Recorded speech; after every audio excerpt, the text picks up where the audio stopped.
Welcome to Positive Atheism English channel. Today I am going to continue the article The Human Grounds of Compassion, or Is Positive Atheism an Oxymoron, which is written by an atheist, Mr. Bill Cook. In 1928, Gora and his family took an opportunity to return to Kakinada in Andhra Pradesh to teach at PR College, his alma mater. He was a popular and radical teacher, going so far as to encourage his students to mix with people of all castes, including Dalits. He led by example, venturing into the slums and teaching Dalits how to read.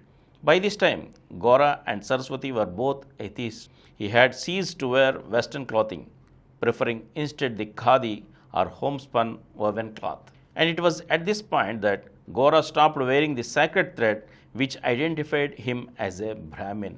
None of these acts were acceptable to PR College, so once again he found himself out of a job. Like Socrates before him, he was charged with corrupting the minds of the young.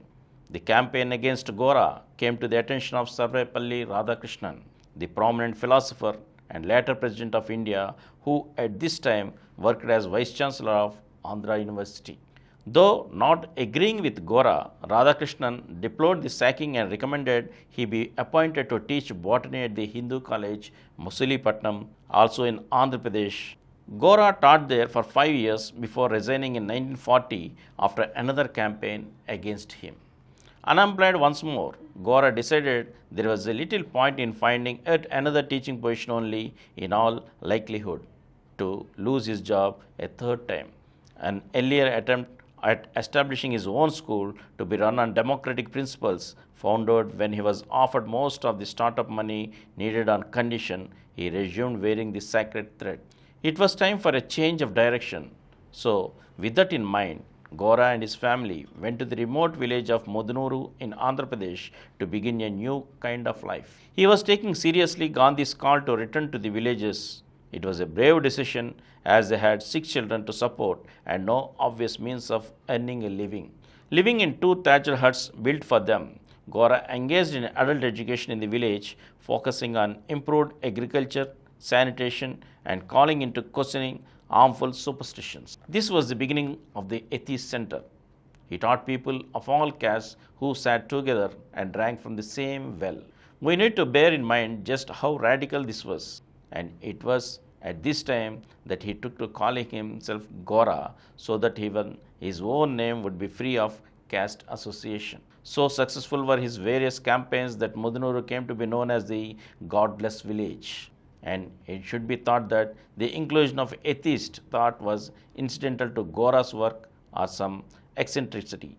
As he explained to Gandhi in November 1944, in order to break down the barriers of caste, it was essential that the barriers of religion be broken down first. Another element of Gora's new life at Mudunuru was the more openly political nature of his work. Responding to Gandhi's Quit India movement, Gora led opposition activities in his region, for which he was imprisoned early in 1943. Saraswati carried the work on until her own arrest in April 1944. She was imprisoned for 6 months despite being heavily pregnant with their 7th child.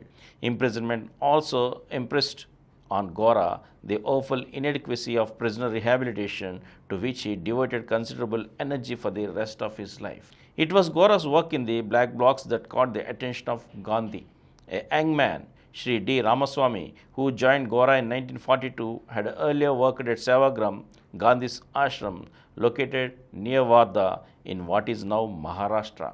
After hearing from Ramaswamy about Gora's work and the persecution he had suffered, Gandhi invited him to Sevagram in November 1944. Though not especially fruitful, it clearly stimulated Gandhi's interest enough for a second visit to be arranged. In January 1945, Gora returned to Sevagram and stayed there for 3 months. Towards the end of their principal conversation, Gandhi said, "I can neither say my theism is right or your atheism wrong. We are seekers after truth. We change whenever we find ourselves in the wrong. Then I may go your way, or you may come my way, or both of us may go a third way. So go ahead with your work. I will help you, though your method is against mine." This was more than simply an agreement to differ. Gandhi was recognizing that Hinduism has no explicit bias for a theist or atheist outlook, seeing both as entirely valid means by which truth can be reached. In a later conversation, Gora asked Gandhi why he would say Raghupati Raghava when he should be saying Satyam Satyam. Gandhi replied, "Do you think I am superstitious? I am super atheist."